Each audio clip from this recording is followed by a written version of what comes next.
नमस्कार दोस्तों, जय जोहार। मैं कौशल तिवारी और बिहनिया संध्या में आपका स्वागत है। सत्ता बदलते ही छत्तीसगढ़ में जिस तरीके से हसदेव अरण्य की बेरहमी से कटाई शुरू हुई, उसे लेकर अब आंदोलन कस्बे, गांव से लेकर शहर और राजधानी तक आ पहुंची है।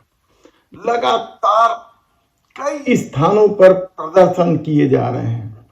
कहीं हस्ताक्षर अभियान चलाया जा रहा है तो कहीं मोदी की गारंटी, यानी छत्तीसगढ़ में मोदी की गारंटी के नाम से भारतीय जनता पार्टी ने जो संकल्प पत्र जारी किया था या घोषणा पत्र जारी किया था, उसमें प्राकृतिक संसाधन हमारा धन के नाम से हसदेव अरण्य को लेकर भी बातें कही गई थी। लेकिन बेरहमी से हसदेव काटे जा रहे हैं। वहां के जानवर बस्तियों तक पहुंचने लगे हैं, जिससे आम आदमी का जीवन पर भी संकट खड़ा हो गया।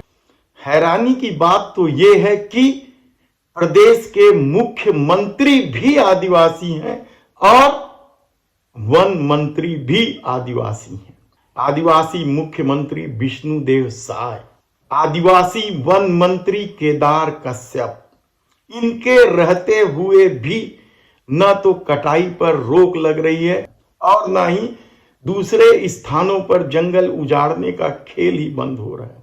और अब तो बस्तर में भी कांगेर घाटी के नाम से विख्यात पर्यटन स्थल में भी अंधाधुंध पेड़ों की कटाई शुरू हो गई। स्टे होम के नाम से जिस तरीके से पर्यटकों को लुभाने के लिए वहां पेड़ की कटाई शुरू हो गई, वह कम चौंकाने वाला नहीं है।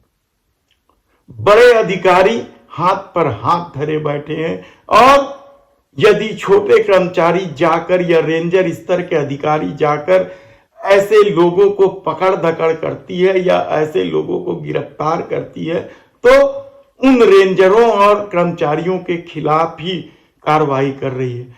यानी ये सारा खेल शासन प्रशासन के उच्च स्तर पर खेला जा रहा है। ऐसे में क्या छत्तीसगढ़ में जंगल बच पाएगा? और अब तो सोशल मीडिया में इस बात की आलोचना भी होने लगी है कि किस तरीके से हसदेव से लेकर कांगेर घाटी यानी बस्तर तक बेरहमी से जंगल की कटाई की जा रही है, जबकि मुख्यमंत्री से लेकर वन मंत्री सब आदिवासी हैं।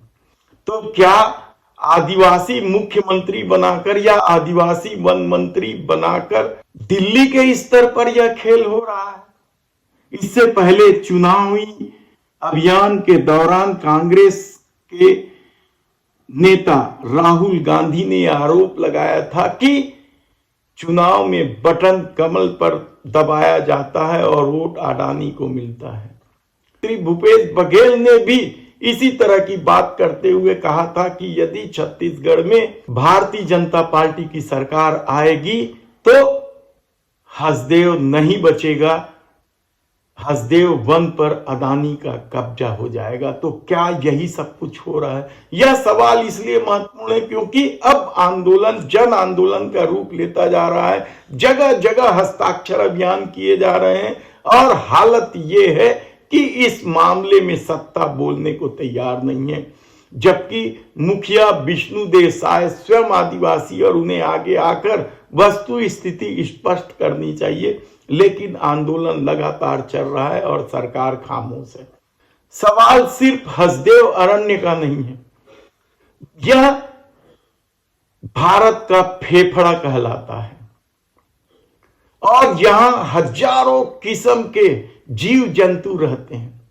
हाथी बस्तियों तक पहुंच गए हैं और अब कल खबर आई है कि हाथियों को बस्ती तक आने से रोकने के लिए सरकार कुछ उपाय करेगी। जंगल ही नहीं बचेंगे तो वहां के जानवर जीव जंतु कहां जाएंगे, यह सबसे बड़ा सवाल है। लेकिन सरकार शायद इस बात को मानने को तैयार नहीं है। उनके लिए विकास का मापदंड अलग है। अंधाधुंध विकास ने इस देश में किस तरीके से बदहाली का सबक तैयार किया है या आम लोगों को जीवन में किस तरीके से संकट में डाला है, यह हमने जोशी मठ में भी देखा है। मामला न्यायालय में भी पहुंचा, लेकिन राष्ट्रहित राष्ट्रवाद की बलि चढ़ गई। तो क्या हसदेव हो या कांगेर घाटी, यह छत्तीसगढ़ के जंगलों को उजाड़ने का खेल भी विकास के नाम पर चलाया जाएगा। सवाल कई सारे हैं और इस मामले को लेकर कई आदिवासियों को हिरासत में भी लिया गया है। आंदोलनकारियों को प्रताड़ित किए जाने की भी चर्चा है, लेकिन सरकार आंख मूंदे बैठी है। ऐसे में हसदेव क्या बच पाएगा, यह सबसे बड़ा सवाल है और इस सवाल का जवाब सरकार के पास ही होना चाहिए।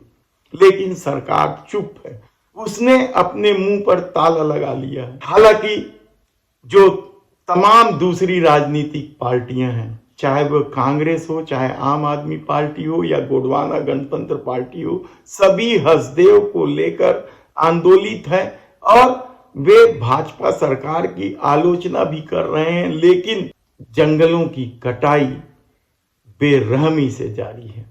देखना है कि छत्तीसगढ़ सरकार इस पर क्या निर्णय लेती है और तब तक हसदेव कितना बच पाता है। धन्यवाद।